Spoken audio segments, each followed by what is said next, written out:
પાટણના રાધનપુર ભાજપના એમએલએ લવિંગજી ઠાકોર સામે ગંભીર આરોપ લાગ્યા છે। બાદરપુરા ગ્રામ પંચાયતના સરપંચ માણિકબેન સોલંકીના પતિએ આરોપ લગાવ્યો છે।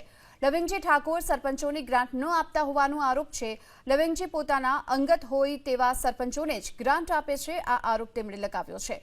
ધારાસભ્ય ગ્રાન્ટ ન આપતા ગામનો વિકાસ રૂંધાઈ રહ્યો છે અને રજૂઆત છતાં ધારાસભ્ય ગ્રાન્ટ નથી આપતા। કેટલીક ગ્રામ પંચાયતમાં તો એક પણ ગ્રાન્ટ ન અપાઈ હોવાનો આરોપ છે।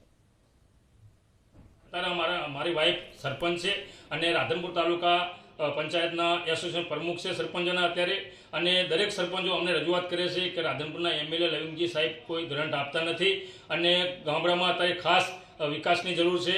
તો આ બારામાં અમે દર વખતે રજૂઆત કરીએ છીએ કે એમએલએ સાહેબ ગ્રાન્ટ આલો અમને અને અમારા ગામમાં આવો, દરેક ગામની મુલાકાત લો કે શું પરિસ્થિતિ શું, પણ કોઈ લવિંગજી આ બારામાં કોઈ સાંભળતા જ નથી, ખાલી હા પાડે છે કે હા થઈ જશે ને ઓલું કરી નાખીએ। એ માલુક કશું કોઈ ગ્રાન્ટ એક રૂપિયો હજુ સુધી અમુક ગામ પંચાયતમાં આપી નથી। વારંવાર રજૂઆત કરીએ છીએ પણ એમના માણસો અમુક માન્યતા હોય એમને ઢગલો ગ્રાન્ટો આપી દે છે। અમુક ગામમાં ખાસ જરૂર છે, કોઈ રસ્તાની છે, કોઈ પાણીની છે, એ ગામમાં અત્યારે એમનેમ જ છે। તો સરકારને અમારી ખાસ રજૂઆત છે કે ધારાસભ્યને શ્રીને થોડુંક કહે તો દરેક ગામડાના સરપંચોને પણ લાભ મળે અને ગામના વિકાસ થાય। એ બારામાં અમે અમારે જિલ્લાના ભાજપના પ્રમુખ રમેશભાઈ સિંધવ સાહેબને પણ અમે આ રજૂઆતને લેખિત કરી છે કે જેમ બને એમ ગામડામાં કાંઈ વિકાસ થાય અને લવિંગજી ઠાકોર ગામોગામ કોઈ પ્રશ્ન હોય સાંભળે અને દરેક સરપંચોની ફરિયાદ સાંભળે એવી સરકારને અમે વિનંતી કરી છે। તો આ તરફ લવિંગજી ઠાકોરે તમામ આરોપોને ફગાવ્યા। હું કોઈ દિવસ ભેદભાવ નથી રાખતો અને દરેકને સાથે રાખીને ચાલવા વાળો માણસ હોવાની વાત તેમણે કરી છે।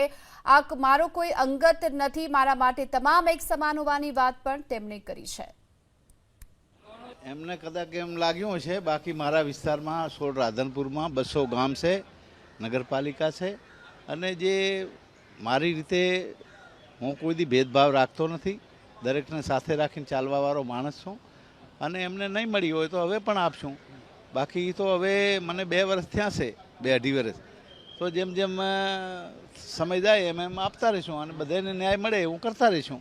એમાં અમારો કોઈ આશય એવો ના હોય, પણ હવે ગ્રાન્ટ જેટલી હોય એટલી આપીએ ને અમે આને।